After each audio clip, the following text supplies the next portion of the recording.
जय हिंद दोस्तों, राम राम है सभी भाइयों को। आज सबसे पहले मेरे भाई आप लोगों से ही शुरुआत करता हूँ। आज सबसे पहले आप लोगों से ही एक सवाल करता हूँ मेरे भाई। जो अभी बांग्लादेश में हो रहा है, क्या भारत में भी ऐसे ही होगा?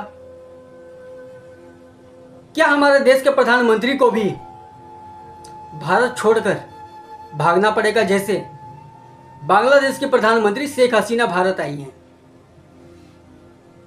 कमेंट करके आप लोग जरूर बताइएगा। अब आगे बढ़ते हैं मेरे भाई। फिलिस्तीन को लेकर के और गाजा को लेकर के हमारे देश में छाती पीट पीट कर रो रहे थे। वो लोग ये कह रहे थे कि फिलिस्तीन और हमास में जो भी हो रहा है बहुत गलत हो रहा है। लेकिन मेरे भाई यही लोग आज खामोश होकर के बैठे हैं। क्यों? क्योंकि ये मामला मेरे भाई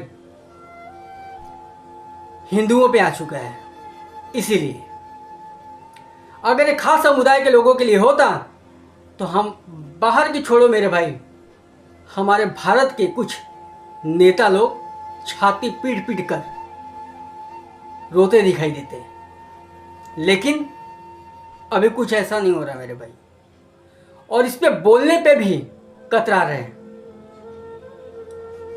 इनके लिए बोलना कुछ भी अच्छा नहीं लग रहा, क्योंकि बात अब मेरे भाई हमारे हिंदू भाइयों पे है।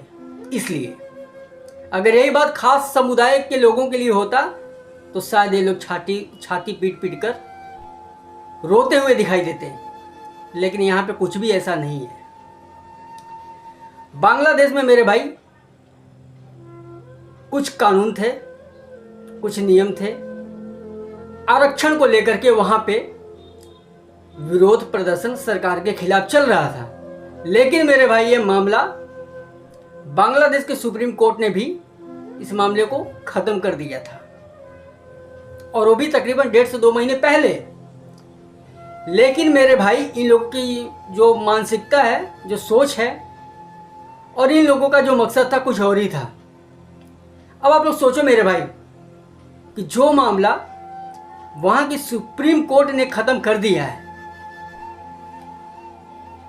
तो फिर ये मामला फिर से कहां से पैदा हो गया? अगर ये मामला पैदा फिर से भी अगर कुछ हुआ था तो फिर हिंदुओं को टारगेट क्यों किया जा रहा था? क्यों? मेरे भाई हिंदुओं ने क्या किया था? कुछ भी नहीं। लेकिन इन लोगों को और कुछ भी नहीं दिखा।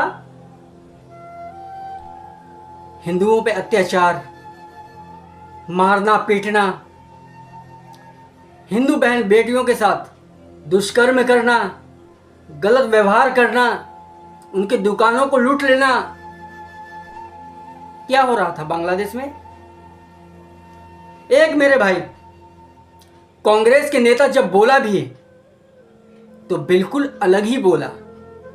उसने बोला मेरे भाई, जिसका नाम है सलमान खुर्शीद, वो कहता है कि भारत में भी कुछ ऐसा ही होने वाला है। एक बात बताओ मेरे भाई कि ऐसा क्यों बोल रहा है? और इसलिए बोल रहा है क्योंकि बहुत जल्द ही सुनवाई होने वाला है वक्फ बोर्ड के कानूनों को लेकर के। इसलिए मेरे भाई ये लोग सोच रहे हैं कि लोग सड़कों पे निकले और सरकार के प्रति विरोध प्रदर्शन करें, और मजबूर होकर प्रधानमंत्री को या तो फिर इस्तीफा देना पड़े या तो फिर उन्हें भी भारत छोड़कर जाना पड़े। तो मैं उससे कहना चाहता हूं कि ना ही ये बांग्लादेश है और ना ही ये पाकिस्तान है, ये भारत है। वो भारत जो आज से पहले ऐसा नहीं दिखता था। हमने तो मेरे भाई सपोलों को भी दूध पिलाया और बड़ा किया, लेकिन आज मेरे भाई वही सपोले हम पे ही डसने को तैयार बैठे हैं। लेकिन ये शायद भूल गए कि ये भारत है, यहाँ पे कुछ चलने वाला नहीं है। और सलमान खुर्शीद जैसे जितने भी नेता हैं, मैं उनसे यही एक बात कहना चाहता हूं कि हम लोग जो आप लोगों को जो चुनते हैं, खुद को बहुत ही बड़ा बेवकूफ़ समझते हैं। बेवकूफ़ है, समझते नहीं है, बेवकूफ़ है। पता है क्यों? क्योंकि एक देश एक है, कानून भी सभी के लिए होना चाहिए, लेकिन इनका एक अलग ही कानून है, इनका अलग ही चलेगा। क्यों चलेगा भाई? तुम भारत में नहीं रहते हो क्या? नहीं रहते हो तुम भारत में? थोड़ा सा दिमाग का जो स्क्रू है ना, उसे टाइट कर लो। अगर कहीं ढीला होते होते अगर कहीं खुल के अगर बाहर निकल गया तो मुझे लगता है कि किसी भी काम का नहीं रहोगे। मेरे भाई, आप लोग समझो, हम लोगों को जातियों में नहीं बंटना है, हम लोगों को एक होना है। और खासकर मेरे भाई, मैं उन सेकुलर हिंदू भाइयों को कहना चाहता हूं कि मुझे लगता है कि आप अपनी बारी का इंतजार कर रहे हो, तभी आपकी आंखों पे जो पट्टी है वो खुलेगा और आपको दिखाई देगा। बांग्लादेश में ये नहीं पूछा जा रहा कि तुम कौन सी जाति के हो, सिर्फ देखा जा रहा है कि तुम हिंदू हो या नहीं। अगर हिंदू हो तो भागने के लिए तैयार हो जाओ। बांग्लादेश में ऐसा हो रहा है।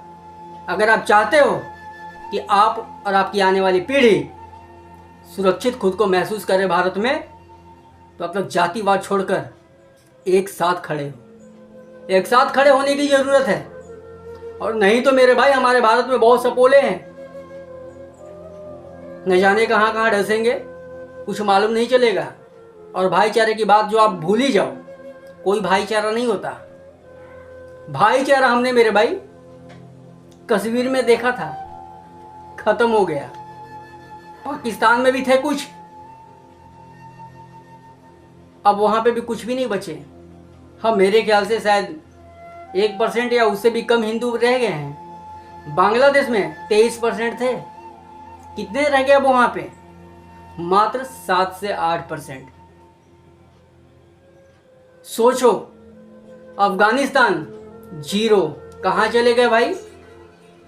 भाईचारा, अगर काश जितना भाईचारा आप दूसरों के साथ में आप दिखा रहे हो ना मेरे भाई, जो दूसरे खास समुदाय के जो लोग हैं उनसे अगर उतना ही भाईचारा अगर अपनों के साथ अगर निभाओगे और करोगे उनके साथ, तो कभी भी अलग अलग बंटने की जरूरत नहीं है। समझ जाओ मेरे भाई, वक्त है, अपनी बारी का इंतजार ना करो। राय आप अपनी कमेंट करके जरूर बताइएगा। जय श्री राम। और हाँ, धर्म के लिए लड़ो, धर्म के लिए जियो और धर्म के लिए कुछ करो। यही जाने के बाद यहाँ पे रह जाएगा, यहाँ से कोई कुछ ले करके नहीं जाएगा। जय हिंद।